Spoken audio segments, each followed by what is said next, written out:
ABC Listen. Podcasts, radio, news, music and more. We've got to worry about our own four walls, and like Alex spoke about, our defence wins games, and we've leaked so many points, and if we can work on our defence, points will come. We all individually got to have a hard look, have a good hard look at ourselves, and defensively just have an attitude problem. At the moment, the last couple of weeks, is this attitude stinks. Cameron Munster calling a spade a shovel after the Storm hemorrhage points again in a loss that sent Brisbane into the top four.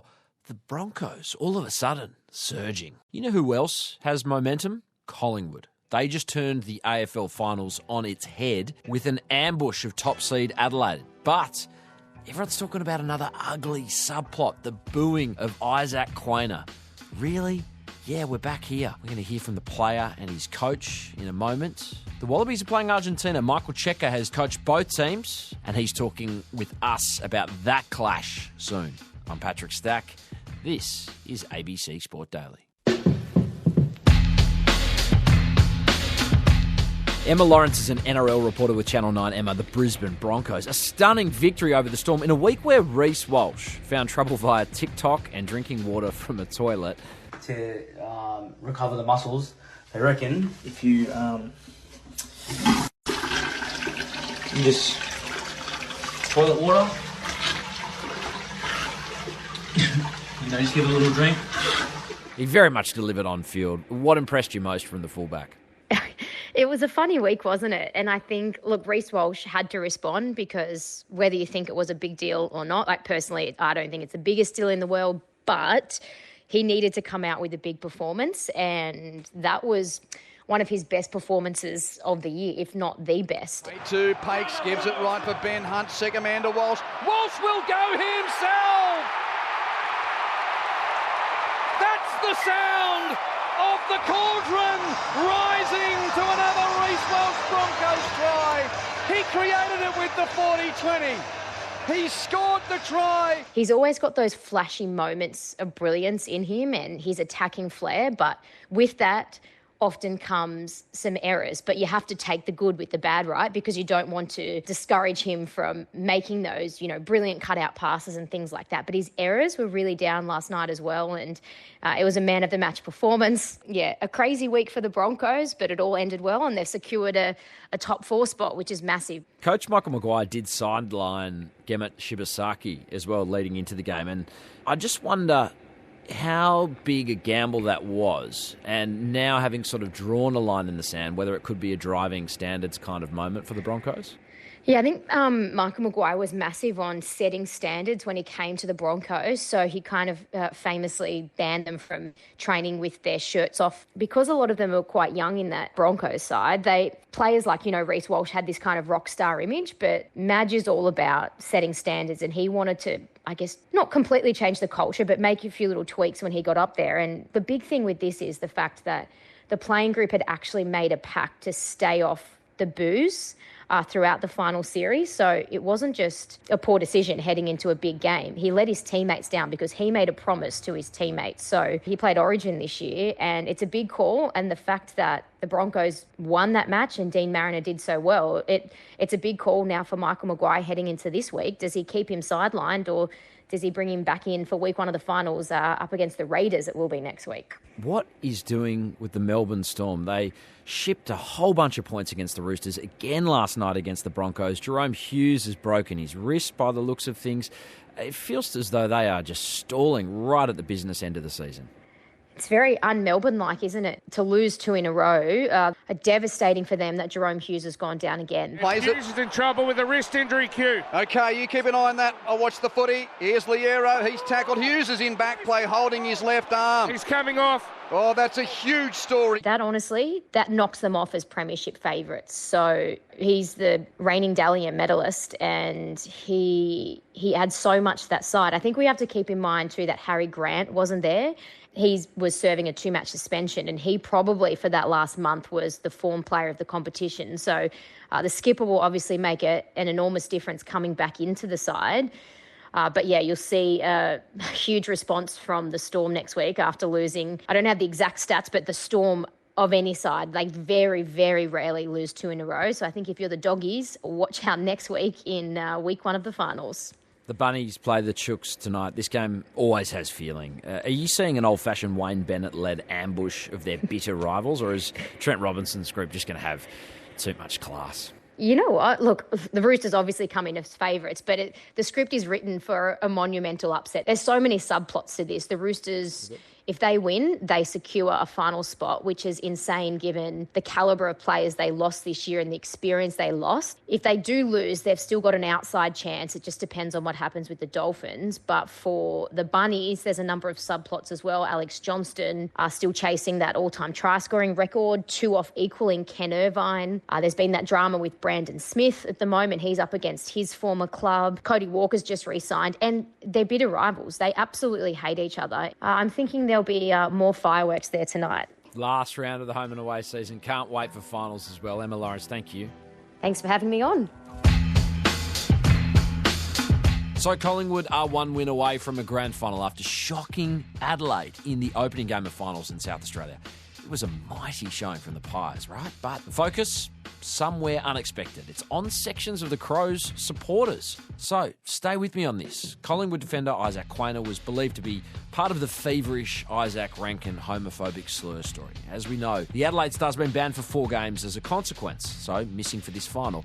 And with these two teams reuniting in week 1 of finals, you just wondered whether there was going to be flashpoints, a sort of animus to this game. We got an answer early, as Quaynor was booed by sections of the Crows fandom. Maynard pounces, hands it to Pendlebury, and now Quaynor in the right back pocket. The jeers of the crowd as he exits to right half back. He responded with maybe the best game of his career. He was brilliant in defence and spoke about the reception he received after the game. I did hear a little bit of it, but to be honest, I get so locked in games. I don't really pay much mind to anything else other than what's on the field. So, to be honest, what I paid mind to was the Collingwood fans with the Collingwood chant and the incredible noise that they were making. So, I honestly just didn't pay much mind at all. Here's his coach, Craig McRae. Just when I first heard it, I thought, that's disappointing. And, geez, he must have touched the footy lot because he had a lot of the ball. Yeah, I'm not sure if it's pointed. You'd have to ask the people that booed in the crowd. Now, Adelaide coach Matthew Nicks was less expansive. No, it's not one for me to comment on. I understand the thinking might be you don't want to give this story oxygen if you're Adelaide, but how do you see this reaction? After the public discourse in recent weeks, that felt understated at best. I'll leave it to our lead caller, Corbin Middlemass, to phrase the story differently. I felt particularly for members of the LGBT community that are Adelaide Crows fans, that imagine sitting alongside someone who's sitting next to you and they're basically jeering or getting into the guy that received a homophobic slur. Well, that's his biggest crime. And I think if you want the answer to the question, why Izak Rankine isn't playing, he's not playing because of Izak Rankine, because of something he said. It's not to do with anything else, or certainly nothing to do with Isaac Quaynor. There are 3 huge games coming this weekend. You can hear all of them live on the ABC Listen app. The Wallabies play Argentina Saturday in Townsville. Michael Cheika has coached both teams. He's been good enough to join us to talk rugby. Check. Welcome. The Wallabies go in favourites despite the Pumas beating the All Blacks in their last start. Can you maybe help some of our more casual fans in Australia understand why they should be super wary of Argentina for this clash?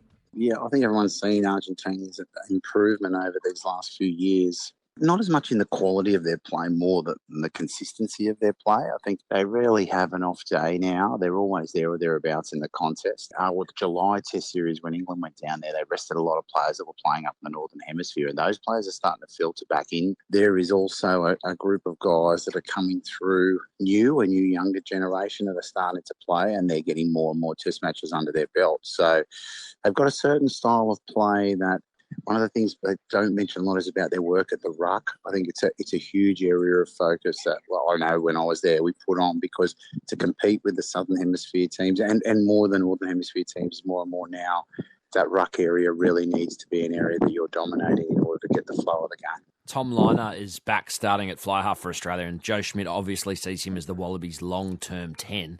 Having watched a little bit of him play, what have you liked from afar of his game? Yeah, I haven't seen a lot of Tom play. I think I've seen bits and pieces at Queensland, the Lions series, obviously.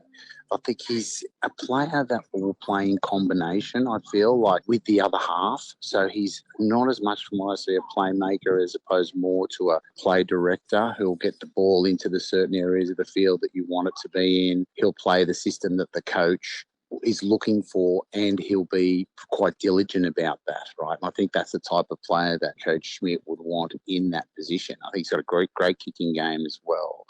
It's good that he's back because, no one wants to see a player out with concussion. It'll be tough for James O'Connor, I think, because he performed so well in those 2 matches against South Africa. If he can build that competition in 2 or 3 ways for that position, it'll keep all those players going to a better level. You were blessed with some terrific leaders during your time as coach of the Wallabies. And I think the revolving captaincy piece has kind of been a bit weird for Australian fans of recent times. Harry Wilson now really seems to be all caps, like the guy. How impressed have you been by his leadership? What have you liked?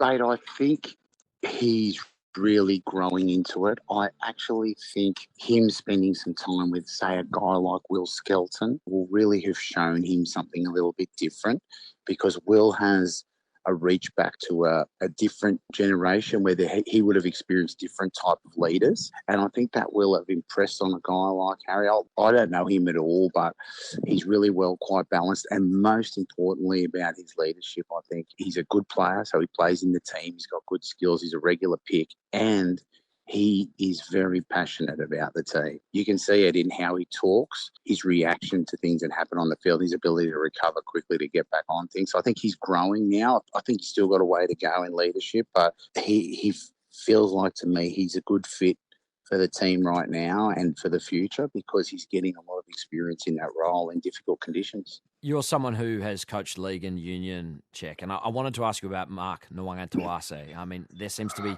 a kind of assumption that Rugby Australia is going to pry him back from the Roosters. You know the Roosters really well. You've worked with Trent Robinson too. How hard should they be pushing, or do you think maybe he's not as crucial given some of the wingers coming through right now?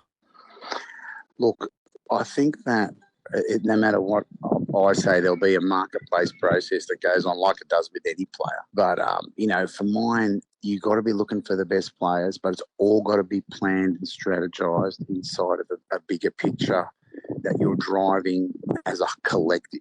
It's not as opposed to a one-off, we've got to get this guy or we've got to do that. If it fits in, he's obviously a high-quality player and he's gone excellently in rugby league. He'll have a new set of skills that he's discovered over there. Yeah, of course, you want to go after the best players, especially because he's got rugby experience, but within a plan, within something that, and I'm sure they're doing that, the guys that are in charge will be saying, well, here's how our plan fits out. This is the type of money we can spend on a player in this position who fits into the roster.